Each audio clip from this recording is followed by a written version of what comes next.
Pues acabaron o se acabarán en 1 hora y media, en 1 hora y 25 minutos las precampañas, aunque tuvieron ya los cierres las dos precandidatas y el precandidato, Claudia Sheinbaum, Xóchitl Gálvez y Jorge Álvarez Maínez. Luis Miguel González, ¿cómo estás, Luis Miguel? Buenas noches. Muy buenas noches. Jaime Guerrero. Gracias por la invitación, Manuel. Muy buenas noches, gracias por estar acá. Alicia Salgado, Alicia, ¿cómo estás? Muy buenas noches, Manuel. Muy buenas noches. Pues se acabaron las precampañas y de principio a fin pues había precandidatas únicas, tanto en la 4T como en el Frente, en la alianza PAN-PRI-PRD. En Movimiento Ciudadano pasó una cosa extrañísima, porque hoy fue el primer evento público y también el último de precampaña de Jorge Álvarez Maínez. Todavía los fosfozapatos le han de estar haciendo ampollas. Sí, no les dio tiempo ni de andarlos. Sí, no los formó nunca. Sí, así las cosas. Pues tenemos 2 candidatas y medio. Pues sí. Y un cuarto. Y creo que por menos que sea, es bien importante ver la última fotografía. Xóchitl escoge Guanajuato, Claudia Sheinbaum escoge Ciudad de México y Álvarez Maínez Monterrey. El mensaje de Claudia Sheinbaum, varias veces la palabra unidad. La reapareció Marcelo Ebrard. Es prácticamente una reunión de corcholatas y amigos para cobijar a Claudia Sheinbaum. Insisto, la palabra más relevante fue unidad. Xóchitl Gálvez, su mensaje sobre seguridad, inseguridad, habla de agallas. Y en el contraste ya con el gobierno del presidente López Obrador y con la 4T, ¿no? Y Álvarez Maínez refuerza algo que creo, más allá de que no le den tiempo ni de arrancar, esto de otra vez bajo la sombra de Samuel García. Creo que siguen un poco jugando con que el candidato en realidad es Samuel García. Con Álvarez Maínez como interpósita persona. Dice Álvarez Maínez que es al político al que más admira de la actual generación, a Luis Donaldo Colosio y a Samuel García, y que la representante de la nueva política es Mariana. Cada quien sus gustos. Cada quien sus chistes. Es el único que terminó con voz, además, la precampaña, pues estaba hoy estrenando, digamos, esta arenga en los mítines. ¿Cómo ves, Alicia? Digo, terminó la precampaña, pero en realidad es la precampaña no oficial. Para Claudia Sheinbaum es la tercera campaña, 2 no, y una precampaña oficial. Y ahora se anunció en la intercampaña, y justamente hoy Mario Delgado, ¿no?, dijo que iban a iniciar un nuevo recorrido, un recorrido nacional para volver a medir pulso, ¿no?, antes de la campaña. Entonces vamos a tener otra vez otro ciclo adicional. Pues le cambian el nombre, pero van haciendo exactamente lo mismo. Sí, caray, pero es impresionante. ¿Sabes qué? Me llamó la atención que daban datos ahí no del mitin de hoy, del cierre, sino de todo el conjunto de sitios que visitó durante esta pre-campaña, de localidades, 86 me parece, y eran algo así como 800,000 personas reunidas o asistentes a estas todos 86 simpatizantes o militantes, ¿no? Porque de eso se trata. Sí, pero fíjate que sí te llama la atención porque, bueno, ellos tienen un padrón registrado de 2.3 millones de personas, de militantes afiliados, ¿no? Y considerando el tamaño del impulso que tiene el movimiento, podría ser por las fotos, ¿no?, que son multitudinarias, impresionantes. Podrías pensar que es mucho más grande la capacidad de movilización que hemos visto, pero al mismo tiempo, hace una reflexión, yo creo que se cuidaron de la fiscalización, ¿no? Porque no representa eso ni el 2% del total del padrón. Pues si ponen cifras de más o visité más, pues ¿de qué tamaño tendrías que estar justificando el padrón? Entonces esas cosas también las empiezas a ver de una manera diferente, ¿no? Es una intercampaña que sigue revelando lo que quiere con los partidos que quiere, a la hora que quieren, pero pues están dándole o poniendo la mesa para que el Instituto Nacional Electoral y las áreas de fiscalización no tengan mayor empacho, ¿no? Empieza la intercampaña en el primer minuto de mañana, viernes, y terminará en el último minuto del último día de febrero, ¿no? Para que Exacto, del 29 de febrero. Para que arranque primero de marzo. El 1 de marzo arrancan las campañas. Otra vez. Aunque curiosamente así... vivimos en campañas de hace exactamente, años. Desde agosto del año pasado, por lo menos en las disputas internas. La verdad es que sí vendrá una especie de remanso de la ola. creo que coincido con lo que dice Luis Miguel, era muy importante para las aspirantes, el aspirante, dejar por lo menos un último mensaje o el más fresco que se pudiera dentro de la población en lo que pues será, digamos que una etapa un poco más cauta, más precavida. El INE sacó una lista de actividades y de dichos incluso que los aspirantes no podrán ni pronunciar, ni hacer llamados al voto, ni difundir plataformas electorales, políticas, en fin. Entramos a lo que sí la regulación, la legislación, tiene contemplado como que podría ser un acto anticipado de campaña, en esta fase de intercampaña, que sí podría llevar al descarrilamiento de alguna candidatura. Es decir, lo que hemos visto en las semanas anteriores, incluso en los meses anteriores, es una especie de letra muerta de la ley. Desde que el tribunal por ahí se sacó de la chistera que había que regular las pre-campañas, hasta lo que hemos visto ahora que más bien parecen actos de campaña, siendo una precampaña, y perdón por lo abigarrado de la explicación, pero es que en realidad todo ha sido una suerte de confusión. Las líneas delgadas entre una precampaña y una campaña aquí se han prácticamente desdibujado. Confusión le dices de manera muy elegante, porque más bien suena a simulación, ¿no? A burla. Correcto. De la ley. La ley prácticamente ha quedado rebasada hasta ahora, porque creo que sí, en la intercampaña es muy claro lo que dice la LEGIPE, lo que dice la Constitución. Y en términos generales, ningún aspirante puede hacer lo que hará a partir de marzo.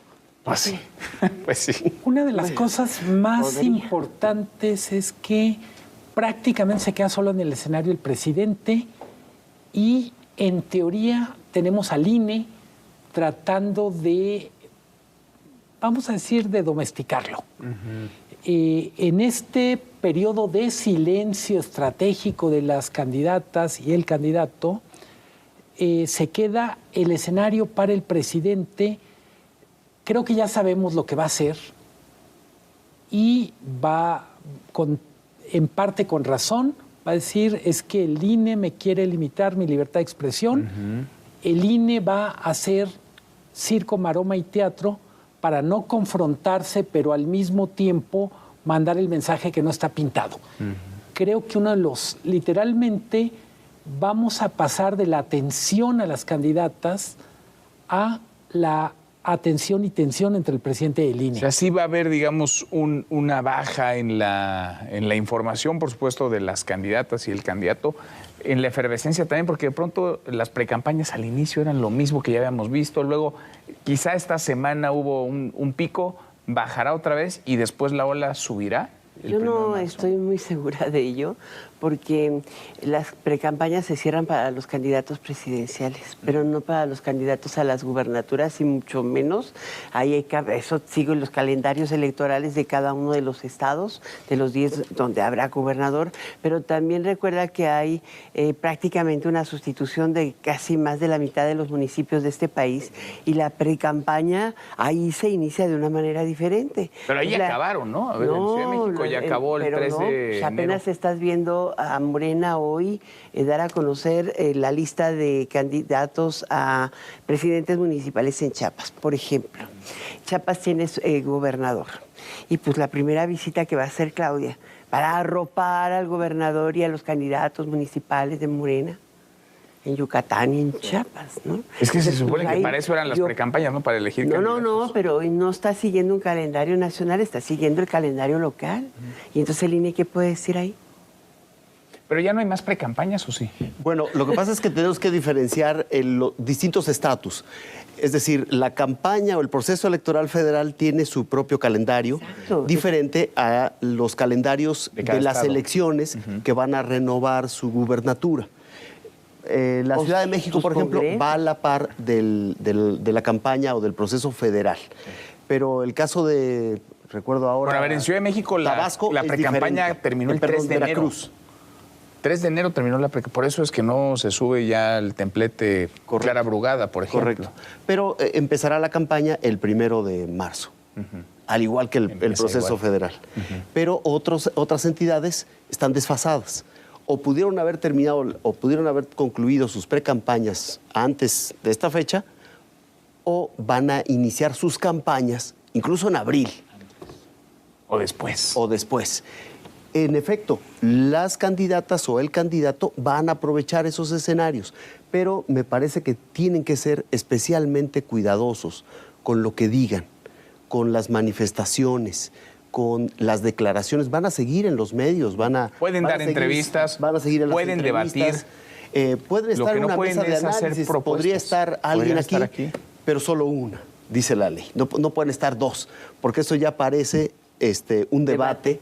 Y los debates, en este momento del proceso, no están permitidos. Eso es lo que dice la ley y el INE lo solo recalca. 3 y donde te digo. Y después ya vendrá la campaña en donde se dirán hasta lo que no. Pues sí. Qué caos. Qué caos, y además provocado por ellos mismos. Entre más escucho, menos entiendo. Sí. Es que además ellos hicieron el calendario, ellos hicieron los calendarios. Pero son calendarios que te facilitan seguir en campaña. Pues claro. Sí, claro. Simular. De alguna forma. Facilitan la simulación para que la campaña siga mientras le ponemos otro nombre. Pero además facilitan la simulación para que sigas gastando muchísimos recursos públicos, porque esos hacemos, y recursos de toda naturaleza sin que puedas tener un acto de fiscalización efectivo. O sea, yo lo que digo y lo que decía al principio, de verdad, si has visitado prácticamente recorrido 5 veces el país, solamente has tenido 887, no me digas que no contabilizaste las borradas de las pintas, las vueltas a las pintas. Es un tema ahí que está latente. A ver, aquí las verdaderas precampañas ocurrieron desde mucho antes, ¿no? En septiembre. En septiembre, cuando... Desde julio, claro, agosto, pero de 2021. Del 2021. A ver, cuando eligieron realmente los partidos a sus candidatas, pues fue antes de que iniciaran formalmente las precampañas, es decir, ingresaron ya las precampañas 2 precandidatas únicas. Tenemos este tema de simulación y yo digo, el gran perdedor con la simulación es el INE. Para mí, el gran reto para el INE es no salir debilitado en este proceso en donde, vamos a decir, es como un árbitro de fútbol sin tarjetas. Que dices, ¿cómo hace para parecer que es autoridad mientras todo ocurre a sus ojos o a sus espaldas? Sí, totalmente. Cuando parece que, pues sí, no tiene dientes, no tiene ningún tipo de autoridad. Ahora, estamos a menos de... Las tiene, no las utiliza. Tiene, pues sí, parece. Menos de 5 meses de la elección, 4 meses y medio para llegar a la elección. ¿Qué podríamos ver, digamos, el tono que podríamos observar en lo que viene, en la intercampaña y en la campaña? Y lo pregunto porque parece que al cierre de esta precampaña, pues sí se elevó, digamos, el grado de confrontación, de choque, sobre todo entre Xóchitl Gálvez y Claudia Sheinbaum, o de Xóchitl Gálvez hacia Claudia Sheinbaum. Le contestaron Tatiana Cloutier, Mario Delgado, Gerardo Fernández Noroña. Claudia Sheinbaum un poco le dio la vuelta, pero hasta el presidente López Obrador le respondió. ¿Qué tono podríamos ver en lo que sigue? Creo que a Claudia Sheinbaum al final no le ayuda a que otros contesten por ella. Creo que tarde o temprano en esa parte, no por Claudia, yo creo que para la democracia mexicana es muy importante que haya un diálogo. No todo el diálogo tiene que terminar en confrontación. Desde mi punto de vista, lo que quedó claro, y por eso me parece tan importante el día de hoy, los mensajes, Xóchitl va a tratar de llevar la discusión al estado de la seguridad y lo que sigue. Evidentemente, la economía no es un tema que le vaya a dar votos a la oposición. La economía en términos generales va bien en el 6º año. La seguridad, a pesar de las estadísticas del INEGI, sigue llena de focos rojos. Y yo diría, de parte de Claudia, incluso el mensaje de hoy es bien interesante. La primera mitad del mensaje enfatiza la continuidad y la continuidad y la unidad. Pero luego empieza a hablar de un montón de temas que, sin ser, digamos, muy dura en la crítica, claramente habla de que se tienen que relanzar, habla de salud, habla de ciencia y tecnología, y creo que en su sano juicio ella no diría: yo quiero dar continuidad a la política de salud o quiero dar continuidad a la política de ciencia y tecnología. Interesante. El mensaje tiene tres aristas, yo creo que interesantes en el caso de Claudia, y por eso utiliza voceros, porque se ha estado protegiendo de la posibilidad de multas del INE. Entonces, en la medida en que tú desarrollas voceros, no es la candidata la que está fijando una posición, pero son ellos los que pueden confrontar.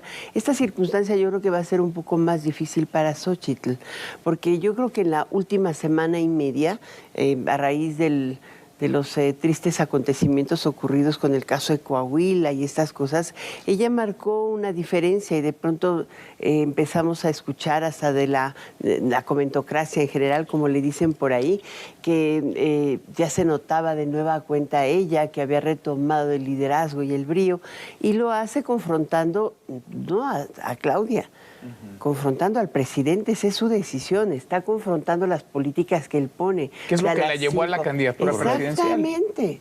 Y ya, o sea, la invita a un debate, a ella sí, pero debate en sus términos que nunca va a tener. La otra le contesta el tema que al final de cuentas no va a ceder un ápice de lo que ha logrado y no va a ser debatiendo cómo va a ganar más puntos según la otra.